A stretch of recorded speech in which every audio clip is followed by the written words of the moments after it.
வணக்கம் நண்பர்களே, நீங்கள் பார்த்துட்டு போய் 2040 நான் உங்கள் கார்த்தி. இன்றைக்கி இந்த வீடியோவில் வந்து என்ன பார்க்க போகிறோன்னு பார்த்தீங்கன்னா, டிவிஎஸ் எக்ஸல் 100ஓட ஆக்சிலேட்டர் ப்ராப்ளம் தான். ஸோ பார்த்தாலே தெரியும் உங்களுக்கு வந்து ரிட்டன் வந்து வரமாட்டேங்குது. ஸோ இது எதனாலன்றதை தான் வந்து நம்ம இன்றைக்கி வந்து பார்க்க போகிறோம்.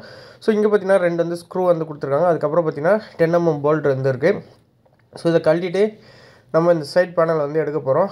நெக்ஸ்ட்டு பார்த்தீங்கன்னா வண்டியோட டேங்க் வந்து கழட்டணும். ஸோ அதுக்கு பார்த்தீங்கன்னா 10mm போல்ட் வந்து 2 கொடுத்துருக்காங்க. அதையும் கழட்டிட்டு நம்ம வந்து எடுக்க வேண்டியதான். சைடில் பார்த்தீங்கன்னா பெட்ரோல் ஹோஸ் இருக்கும். ஸோ அதை வந்து கழட்டணும். ஃபர்ஸ்ட் வந்து பெட்ரோல் வந்து ஆஃப் பண்ணிடலாம். இப்போ வந்து பார்த்தீங்கன்னா இந்த ஸ்க்ரூ ரெண்டுத்தையும் வந்து கழட்டிட்டு நான் ஆல்ரெடி வந்து இந்த 10mm போல்ட் வந்து லூஸ் பண்ணி வச்சுருந்தேன். ஸோ அதையும் வந்து கழட்டிக்கலாம்.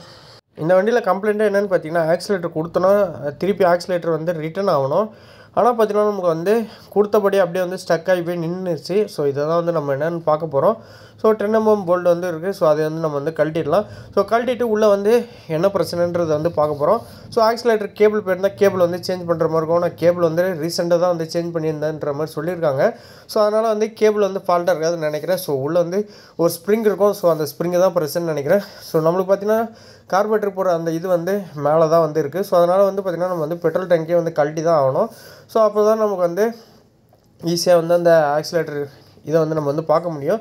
ஸோ அதனால் பார்த்திங்கன்னா நம்ம வந்து பெட்ரோல் டேங்க் மேலே இருக்க இந்த 10mm போல்ட் வந்து 2 சைடு இருக்கும். ஸோ ரெண்டுத்தையும் வந்து நம்ம வந்து ரிமூவ் பண்ணிவிட்டு மேலே இருக்க அந்த காலர் செட்டப் வந்து ரிமூவ் பண்ணிடலாம். ஸோ அதுக்கப்புறம் பார்த்திங்கன்னா நம்ம வந்து ஸ்ட்ரெயிட்டாக பெட்ரோல் டேங்கை வந்து அப்படியே தூக்கணுன்னா வந்துடும். ஸோ கீழே மட்டும் பார்த்திங்கன்னா ஒரு லாக் இருக்கும். ஸோ அதை மட்டும் ரிமூவ் பண்ணிடணும். ஸோ அப்படியே வந்து தூக்கிட்டுனா நீங்கள் வந்து ஈஸியாக வந்து எடுத்துக்கலாம். ஸோ தூக்கிறதுக்கு முன்னாடி பார்த்திங்கன்னா பெட்ரோல் ஓஸை வந்து ரிமூவ் பண்ணுறங்க. ஸோ இப்போ வந்து பார்த்திங்கன்னா நம்ம வந்து பெட்ரோல் டேங்கை வந்து ரிமூவ் பண்ணியாச்சு. ஸோ இப்போ வந்து பார்த்தாலே நம்மளுக்கு வந்து தெரியும். இந்த காட்டுற பாருங்க, இதான் வந்து ஆக்சிலேட்டர் கேபிள் வந்து போகிற வந்து லைன் வந்து. ஸோ இங்கே தான் வந்து போகுது. இதை வந்து நம்ம ரொட்டேட் பண்ணி ஓப்பன் பண்ணி பார்த்தா தெரிஞ்சிடும். ஸோ என்ன ஃபால்ட்டுன்னு. ஸோ மேபி வந்து கேபிள் ஃபால்ட் இருக்கிறது வாய்ப்பு வந்து ரொம்பவே கம்மி. ஏன்னா ரீசெண்டாக தான் வந்து கேபிள் வந்து சேஞ்ச் பண்ணிடுறாங்க. கேபிளும் பார்த்தாலும் நியூவாக தான் இருக்குது. எந்த ஒரு இடத்துலையும் டேமேஜ் இருந்த மாதிரி தெரியல. ஸோ இப்போ வந்து ரிமூவ் பண்ணி பார்த்தாச்சு. உள்ளே பார்த்தோன்னா நமக்கு வந்து ஸ்ப்ரிங்கு தான் வந்து பிரச்சனைன்னு நினைக்கிறேன். ஸோ ஸ்ப்ரிங் வந்து ரொம்பவே ரஸ்ட்டாக இருக்குது. ஸோ அதனால தான் வந்து ரிட்டன் வந்து வரலன்னு நினைக்கிறேன். ஸோ ஸ்ப்ரிங்கை க்ளீன் பண்ணி போட்டு பார்ப்போம். இல்லைனா ஸ்ப்ரிங்கு வேறு நியூவாக கிடச்சுன்னா நம்ம வந்து நியூ ஸ்ப்ரிங்கை வந்து போட்டு பார்க்கலாம். ஸோ ஸ்ப்ரிங்கு தான் பார்த்தாலே தெரியும் ஃபுல்லாக வந்து ரஸ்ட் ஆகிட்டுருக்கு.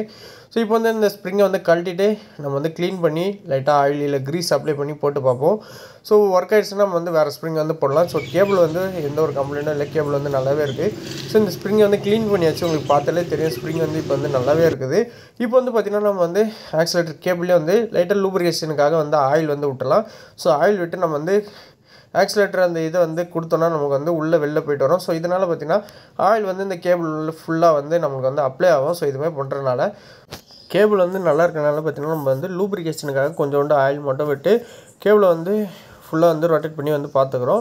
ஸோ மற்றபடி வந்து கேபிள் வந்து நல்லாவே இருக்குது. ஸோ இப்போ வந்து நம்ம என்ன பண்ண போகிறோம்னு பார்த்தீங்கன்னா ஸ்ப்ரிங்கை வந்து க்ளீன் பண்ணியாச்சு. ஸோ க்ளீன் பண்ண ஸ்ப்ரிங்கில் லைட்டாக அந்த ஆயில் அப்ளை பண்ணிட்டு இந்த ஸ்ப்ரிங்கை உள்ளே வந்து நம்ம வந்து ஆக்சிலேட்டர் கேபிளோட இதை விட்டு எண்டில் வந்து அந்த கேபிளில் பார்த்திங்கன்னா ஒரு சின்ன டாட் மாதிரி இருக்கும். ஸோ அந்த டாட் எடுத்து இந்த கப்பு இருக்குது பார்த்திங்களா, அந்த கப்பில் வந்து நீட்டாக வந்து ஒரு சென்டரில் வந்து ஹோல்ஸ் இருக்கும். ஸோ அதுக்குள்ளே வந்து இழுத்து அப்படியே ஸ்ப்ரிங்கை வந்து தள்ள வேண்டியதான். ஸோ சீட் ஆகிடுச்சுன்னா ஈஸி தான், ரொம்பவே ஈஸி தான். ஸோ கரெக்டாக வந்து இந்த ஸ்ப்ரிங்கு மட்டும் சீட் ஆகணும், அது மட்டும் பார்த்துக்கோங்க. ஸோ அவ்வளோதான், வேறு எதுவுமே கிடையாது. ஸ்ப்ரிங் வந்து பார்த்திங்கன்னா கரெக்டாக அந்த கப்புக்குள்ளே வந்து சீட் ஆகணும். அப்போ தான் வந்து நம்ம வந்து ஆக்சிலேட்டர் கொடுக்கும்போது பார்த்திங்கன்னா கரெக்டாக அந்த ரிட்டர்ன் ஆகும். ஸோ இப்போ வந்து பார்த்தாலே தெரியும் ஸ்ப்ரிங் வந்து கரெக்டாக வந்து சீட் ஆகிடுச்சு.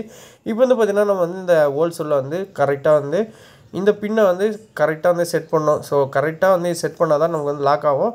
அதுக்கப்புறம் பார்த்திங்கன்னா நம்ம வந்து டைட் பண்ணிக்க வேண்டியதான். ஸோ கை டைட் வச்சாலே போதும், ரொம்ப டைட் வைக்க தேவையில்ல. ஸோ கை டைட் வச்சாலே போதும்.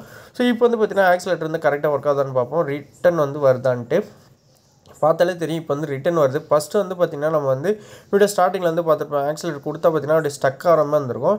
இப்போ வந்து அந்த ஸ்டக் ஆகலை. ஸோ உங்களுக்கு பார்த்தாலே தெரியும் நல்லா ஃப்ரீயாக இருக்குது பாருங்களேன். ரொட்டேட் பண்ணி விட்டோம்னா நம்ம ஃப்ரீயாக வந்து ரிட்டன் ஆகுது. ஸோ நெக்ஸ்ட்டு வந்து நம்ம வந்து சைட் பேனல் அப்புறம் டேங்க் எல்லாத்தையும் வந்து அசம்பிள் பண்ணிவிட்டு நெக்ஸ்ட் வண்டி வந்து ஸ்டார்ட் பண்ணி பார்ப்போம். ஸோ ஆக்சிலேட்டர் வந்து ஏன்னா ஸ்டக் ஆகிறனால நம்ம வந்து ஸ்டார்ட் பண்ணும்போது ஆக்சிலேட்டர் வந்து ரைஸ் ஆகுதா இல்லை வேறு ஏதாவது பிரச்சனை வருதா அதை வந்து பார்ப்போம். ஸோ இப்போதைக்கு பார்த்திங்கன்னா ஆக்சிலேட்டர் வந்து நல்லா ஃப்ரீயாக இந்த ரிட்டன் ஆகுது. நெக்ஸ்ட் வந்து வண்டியை வந்து அசம்பிள் பண்ணிட்டு ஸ்டார்ட் பண்ணி பார்ப்போம் வண்டி வந்து எப்படி இருக்குன்ட்டு. ஸோ இதே போல் டிவிஎஸ் எக்ஸல் 100 பற்றி உங்களுக்கு எந்த டவுட்னாலும் மறக்காம கீழே அந்த கமெண்ட் பண்ணுங்கள். கண்டிப்பாக நம்ம வந்து அதை பற்றி வீடியோ வந்து போடலாம். அது மட்டும் இல்லாமல் வேறு எந்த பைக்கை பற்றி உங்களுக்கு டவுட் இருந்தாலும் மறக்காமல் கமெண்ட் பண்ணுங்கள். ஸோ இப்போ வந்து பார்த்திங்கன்னா நம்ம வந்து எல்லா பார்ட்ஸையும் வந்து அசம்பிள் பண்ணலாம். சைட் பேனல் அப்புறம் பார்த்திங்கன்னா டேங்க்கு மறக்காமல் வந்து ஃபியூல் ஓஸ் வந்து மாட்டுங்க. ஸோ ஃபியூல் ஓஸை மாட்டாமல் வண்டியை வந்து ஸ்டார்ட் பண்ணி பார்த்துட்டு அப்புறம் ஸ்டார்ட் ஆகலான்ற போகிறீங்க. ஸோ இப்போ வந்து பார்த்திங்கன்னா நம்ம வந்து கம்ப்ளீட்டாக வந்து எல்லாத்தையும் வந்து அசம்பிள் பண்ணியாச்சு.